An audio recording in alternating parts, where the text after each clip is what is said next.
वीर सिंह जी देहरादून से। राधे राधे राधे राधे। स्वामी जी, कैसे जाने कि कौन सच्चा है कौन झूठा है, किस पर विश्वास करें किस पर ना करें? नहीं, सब में भगवान है, हम तो यही बच्चा कहेंगे कि सब में भगवान है। पहले ये भावना धारण करो, फिर आदमी जब व्यवहार में झूठा निकले तो उसे छोड़ दो। पर व्यवहार में झूठा निकले, परमार्थ में सब सत्य परमात्मा ही है, दूसरा नहीं है। ये क्रूरा अपिपापिनो न च सताम संभाष्य दृश्याश्चे सर्वान वस्तुतया निरीक्ष परम स्वाराध्य बुद्धिर्मम। जो क्रूर है, पापी हैं, दुष्ट हैं, नीच है, उनमें में भी हमारे राधा वल्लभ लाल विराजमान है। पक्की बात है। बिजली तो वही है, चाहे हीटर में हो और चाहे फ्रिज में हो, चाहे कूलर में हो, चाहे पंखे में हो, चाहे हाइलोजन में हो, चाहे मशीन में हो, चाहे ट्रेन में हो, क्रियाएं अलग अलग हैं। करण के कारण क्रियाएं अलग अलग। वही बिजली ठंडा, वही बिजली गर्म, वही बिजली जीवन, वही बिजली मार दे, लेकिन बिजली तो एक ही है ना। ऐसे सब में परमात्मा रूपी बिजली तो एक ही है। हाँ, खोपड़ी के अनुसार क्रियाएं अलग अलग हो रही हैं, जैसे यंत्र के अनुसार क्रियाएं अलग हो रही हैं। हीटर में गर्मी पैदा कर रही बिजली और फ्रिज में ठंडा। तो बिजली तो वही है, बिजली न गर्म है न ठंडी है। वो तो करण के कारण, अब वो हाइलोजन पे गई तो प्रकाश देने लगी। ऐसे ही खोपड़ी राक्षसी है तो परमात्म शक्ति उसमें राक्षसी भाव प्रकट कर दी। अब वो राक्षसी, तो हमको क्या देखना? सत्य वस्तु। सत्य वस्तु क्या है? परमात्मा। अब हम व्यवहार देखते हैं। अगर व्यक्ति का व्यवहार हमारे अनुकूल है तो मुझसे दोस्ती कर लेते हैं, अगर व्यवहार अनुकूल नहीं तो उदासीन हो जाते हैं। उदासीन का मतलब होता है न दोस्ती न शत्रुता, न मित्रता न शत्रुता, उसे से उदासीन हो जाते हैं। ऐसे अगर हम देखेंगे तो सब में दोष है, क्योंकि दोष और गुण से बना हुआ है। जैसे सोना बिना मिलावट के आभूषण बन ही नहीं सकता, शुद्ध सोने का आभूषण नहीं बनता, उसमें राई पाई मिलावट होती है। बिना मिलावट के वो कंगन और बाला झाला नहीं बन सकता, उसमें मिलावट होगी। नहीं कहते, बोले 22 है सोना, हाँ 22 नहीं, इसमें 20 है, इसमें 18 है, मतलब 18 और 24 इतना बीच में मिलावट हो गई। बोले 20 है तो 20 और 24 इतना मिलावट हो गई। 22 है, बोले बस 2% मिलावट है। बिना मिलावट के बन ही नहीं सकता। ऐसे मिलावट से सब बना हुआ है, कुछ पाप और कुछ पुण्य, उसी से शरीर की रचना है। तो जब शरीर की रचना है तो हमसे कुछ पाप होंगे कुछ पुण्य होंगे। तो हम ये देख ले, जड़ चेतन गुण दोष में विश्व कीन करतार, संत हंस गुण गाहे पे परिहरिवार विकार। जैसे दूध पानी मिला के रख दो तो हंस केवल दूध पी लेगा, पानी छोड़ देगा। ऐसे ही किसी के दोष मत पकड़ो, गुण गुण लेते चले जाओ। तो कोई भी ऐसा नहीं संसार में जिसमें गुण ना हो। गुण और दोष दोनों मिश्रित है। भाई किसी में 90% गुण है तो 10% दोष है, किसी में 90% दोष है और 10% गुण है। ऐसी रचना है। तो हमें क्या, 100% तो केवल भगवान या भगवान को प्राप्त महापुरुष, प्योर 100% निर्दोष जो भगवान को प्राप्त हो गए हैं, या भगवान, नहीं तो मिलावट है भैया। कहीं ना कहीं दोष है और गुण है। और अगर हम ऐसे देखेंगे तो चराचर जगत में गुण दोष है, तो हम क्या करें? गुण गुण ग्रहण कर लें, दोषों का त्याग कर दें। सब में भगवान है, ऐसी भावना करें जी। कपिल जी अजमेर से। राधे राधे महाराज जी। महाराज जी, भगवान का आश्रय लेकर कार्य करते हैं तो भगवान का आश्रय में तन्मयता होने लगती है और कर्तव्य कर्मों में अरुचि सी होने लग जाती है, केवल श्री हरि में ही तन्मय होने की ललक रहती है। हाँ, अच्छी बात है, पर ऐसा नहीं है। अगर ऐसा होता तो चक्रवर्ती सम्राट अम्बरीश का राजकाज कैसे चलता? ऐसा होता तो बड़े बड़े भक्त व्यापारी रहे हैं, बड़े बड़े काम किए हैं।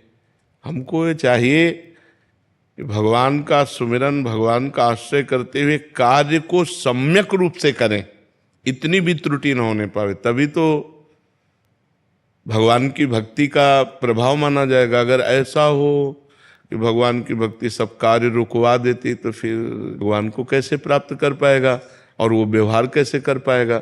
ऐसा नहीं, अभी आप में कमी हो रही है। भगवान का चिंतन करते हुए हम बहुत अच्छे हर कार्य कर सकते हैं। तो ऐसा कैसे आप निर्णय किए कि भगवान में तन्मय हो जाता है और कार्य छूट जाता है, ऐसा नहीं है। ऐसी परिस्थिति, कर्म करते हैं तो फिर कर्म में तन्मयता हो जाती है, भगवान का आश्रय छूट जाता है। भगवान का आश्रय का मतलब है, जैसे आप शरीर को कभी ध्यान करते हो क्या? शरीर का कभी ध्यान नहीं करते हो, कभी भूलते हो क्या? नहीं भी। बस यही आश्रय है। हम किनके हैं? श्री हरि के हैं, हम प्रियाजू के हैं, हम प्रभु के हैं, और खूब कार्य कर रहे हैं बढ़िया मन लगा के, और उस कार्य को प्रभु को अर्पित कर देते हैं। 4 घंटे, 6 घंटे, 8 घंटे ड्यूटी की, हाथ जोड़ा है प्रभु, 8 घंटे से जो कार्य हो रहा था वो आपका ही है प्रभु, ये पूजा स्वीकार करो। ऐसे ऐसे गृहस्थी में चला जाता है। अब आप ऐसा कि हम हरि में तन्मय हो गए तो फिर कार्य, मुझे तो ऐसा कम ठीक लगता है। कार्य को हरि का मान करके करें और उसे अच्छी प्रकार से करें, 100%, कोई त्रुटि नहीं होनी चाहिए, और उसे पूरा प्रभु को समर्पित कर दें, पूजा हो गई।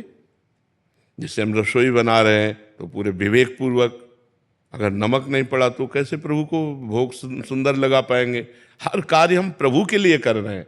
हम ड्यूटी प्रभु के लिए कर रहे हैं, व्यापार प्रभु के लिए कर रहे हैं, किसानी प्रभु के लिए कर रहे हैं। एक होता है अपने लिए करना और एक होता है प्रभु के लिए करना। भक्त प्रभु के लिए करता है, तो जो प्रभु के लिए कार्य किया जाता है तो और सजाकर अच्छी प्रकार किया जाता है। तो अच्छी प्रकार से जो भी कार्य करो, अच्छी प्रकार से करो, और उस कार्य को भगवान को समर्पित कर दो, और बीच बीच में राधा राधा सुमिरन करते रहो। ठीक है ना? राहुल जी।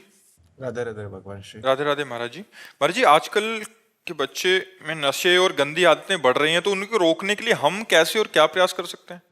हम तो सबसे प्रार्थना यही कहते हैं कि अपने अपने बच्चों को अगर समझाना शुरू करें, उनसे मित्रवत व्यवहार करें, और उनके पास बैठें, उनके मोबाइल को चेक करें, उनकी मानसिकता को चेक करें, और जहां उनको त्रुटि हो रही उनको हम समझाने की चेष्टा करें कि आप गलत चल रहे हो, आप सुधार करो, हम आपका सुंदर ब्याह करा देंगे, हम सुंदर व्यवस्था आपकी कर देंगे, लेकिन आपको ऐसे गलत आचरण नहीं करने चाहिए। क्योंकि समझाने से अब समझ कम आएगी। अगर बच्चापन से बालक को समझाया जाए, उसे अध्यात्म में जोड़ा जाए, तो शायद गंदी बातें हो ही ना। पर बच्चापन से तो मोबाइल पकड़ा दिया जाता है। छोटे छोटे बच्चे मोबाइल के कारण बहुत बिगड़ गए हैं। गेम खेलना, रीलें देखना, हस्त मैथुन करना, गंदी बातें करना, बहुत बहुत बहुत है।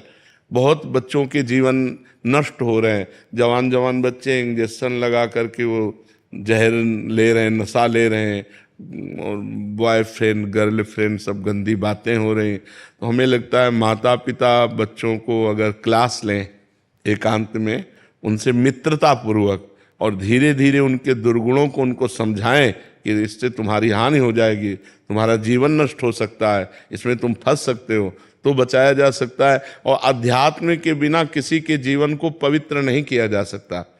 अध्यात्म ज्ञान ही सबके जीवन को पवित्र। आजकल माता पिता अध्यात्म में नहीं तो बेटों को कैसे अध्यात्म में लगा देंगे? अब वो अपने माता पिता के आचरणों को बच्चे बहुत सूक्ष्मता से देखते हैं, उनके संस्कार पढ़ते हैं। तो अगर माता पिता आध्यात्मिक है तो बच्चों में अध्यात्म का सृजन कर सकते हैं। जब माता पिता आध्यात्मिक नहीं है तो उनमें बच्चों का कैसे कल्याण हो सकता है?